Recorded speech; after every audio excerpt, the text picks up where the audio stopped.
So are we just gonna sit here and pretend that Ezra Miller having a job while Jonathan Majors getting fired is an absolute proof that Hollywood is still racist?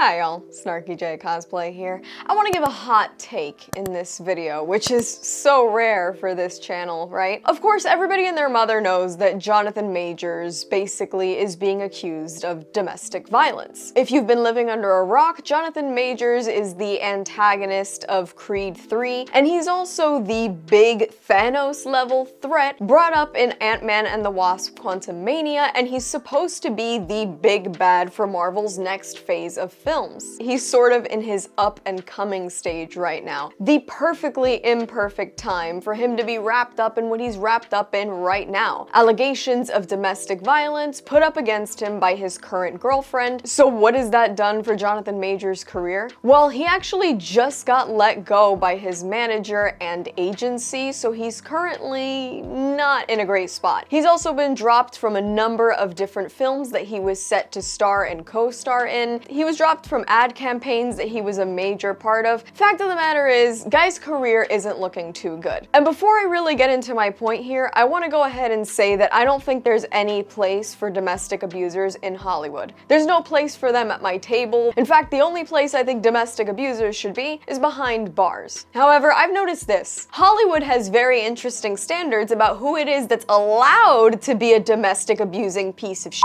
versus who isn't. Now, there's kind of two camps in terms of this whole Jonathan Majors situation. One camp is of the opinion that it's absolutely insane that he's been fired from as many projects as he's been fired from, dropped by his management, etc., all over allegations that he hasn't even been to court for. The other camp points out that it's really weird that Disney has been completely silent about it. Of course, Disney seems to be really hell-bent on keeping drama and controversy out of their little arsenal of actors. After all, Gina Carano posted tweets that were unpopular and controversial on Twitter, and she got fired just for tweeting. Johnny Depp had allegations raised against him by his former wife Amber Heard, and before they had even been to court, Depp had been dropped from any and all future Pirates of the Caribbean projects, and Jack Sparrow was no more. So Disney seems like the kind of company that's real mouse magical and really clear-cut on what they're gonna allow from their actors, right? Well, at the end of the day, they're really not, so I'm not surprised that they haven't done anything about Jonathan Majors. Why? Well, in 2004, actor Josh Brolin, who portrays Thanos in the Avengers series, he was arrested for domestic violence against his then-wife, Diane Lane. Granted, that was in 2004, but it was a big stain on the actor's reputation, and yet Disney was more than willing to hire him. So naturally, it's inconvenient for Disney to have to make a statement about Jonathan Majors, especially because he's just been established as the big bad for this next phase of Marvel moneymakers. What I find even more egregious, though, is that people like Josh Brolin and other famous domestic abusers and famous assholes are still getting their bag while Jonathan Majors is effectively being chased out of Hollywood. What am I talking about? Well, Josh Brolin has had no shortage of work after 2004. Emma Roberts, for instance, is another famous Hollywood domestic abuser. Years ago, she was actually charged with domestic abuse against her also famous then-boyfriend, Evan Peters. She supposedly bit him, made him bleed, and had a series of domestic violence charges raised against her, and yet she is still getting roles, she's still been in a bunch of movies, and she's still considered one of those manic pixie dream girls in Hollywood. Maybe it's because she's the niece of Hollywood sweetheart Julia Roberts, but either way, it's complete bullshit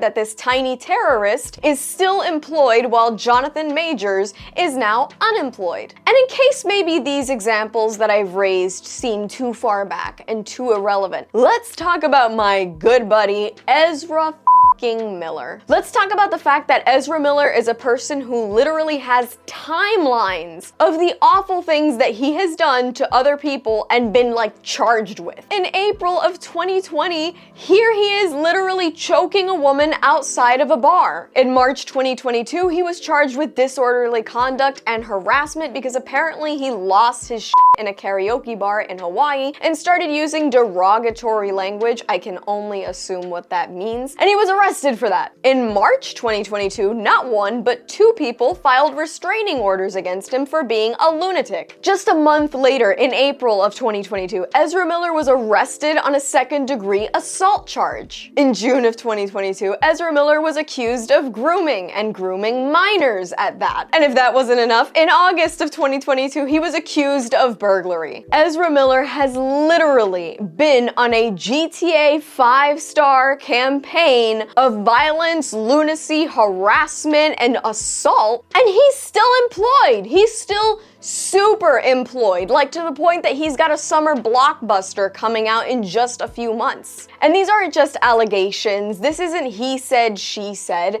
This is literally stuff that there is evidence against him for. He has been charged, he's been to court, and yet his management hasn't dropped him. He hasn't been fired from anything, and they're still releasing the Flash, which he's gonna make money from. And yet Jonathan Majors, who has had one major allegation raised against him, is fired. There's a few key differences in the cases and looks of these two people, but the most obvious one is the fact that Jonathan Majors is a person of color, and Ezra Miller is not. I don't know what series of clubs or groups or whatever it is that Ezra Miller is part of that basically makes him exempt from having to follow the law, or even the rules of basic human decency or how to behave in society, but apparently he and that pouty face are above the law, and Jonathan Majors is not. Jonathan Majors got caught up in these allegations, which I personally cannot confirm or deny their truth. All I'm saying is the fact that there is a double standard. Some people get fired by Disney because they're seen as disposable, and they're disposed of very quickly. But if you're set to be the next major star, they will keep you because you are a cash cow that they must milk. Hollywood sees domestic abuse from a person of color and you are immediately fired. But if you're a cute little white girl, a middle-aged white man, or somebody that checks any number of boxes for you, you get to stay employed. I guess the lesson here is that if you want to be a successful domestic abuser in Hollywood, you just can't be a person of color. And if you want to maybe get away with it, work for Disney as one of their major stars, and they might just sweep everything under the rug to keep you. And that's all from me. I've been Snarky J. Thank you so much for watching. Please don't forget to like and subscribe, and let me know your thoughts on the Jonathan Majors controversy in the comments below.